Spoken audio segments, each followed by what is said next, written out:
నేను మాట్లాడా సెల్ ఫోన్లా టిక్కు టిక్కు టిక్కుమని అక్షరాలు ఒత్తుతా.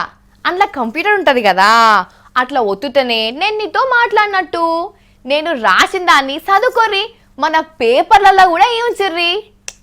ఆగుర్రి మీరు ఎక్కడికో పోకుర్రి.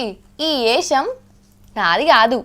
శ్రీ శ్రీ శ్రీ నారా చంద్రాలు వారి ఏకైక పుత్రరత్నం బాలయ్య వారి అల్లుడు గారు శ్రీ లోకేశం గారిది. సరే ఎలక్షన్లు అయిపోయినాయి కదా, చంద్రాలు బమ్మర్దే ఎమ్మెల్యే అయిండు. మరి కొడుకు ఖాళీగా ఉంటే మంచిగా ఉంటుందా? ఎట్లుంటుంది? ఉండదు కదా. సరే మరి ఇప్పుడు ఏం చేద్దాం? సార్ ఏం చేయబోతుండు?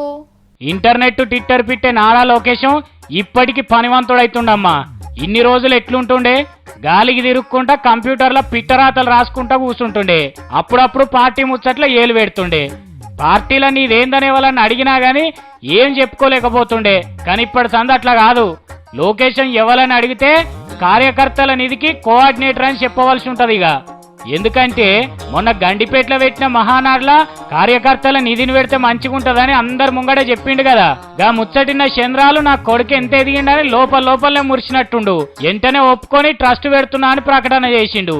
ఇక ఇప్పుడు ఐడియా నీదే కాబట్టి నువ్వేగా పని చూసుకో అని కార్యకర్తల నిధికి కోఆర్డినేటర్ను చేసిండు. ఇక ఈ సింగపూర్ చిన్న మేధావి కూడా రేపో మాపో అయ్యలెక్కనే మంచి గడియ చూసుకొని పచ్చపార్టీ ఆఫీస్ లో అడుగు పెడదామని చూస్తున్నాడట.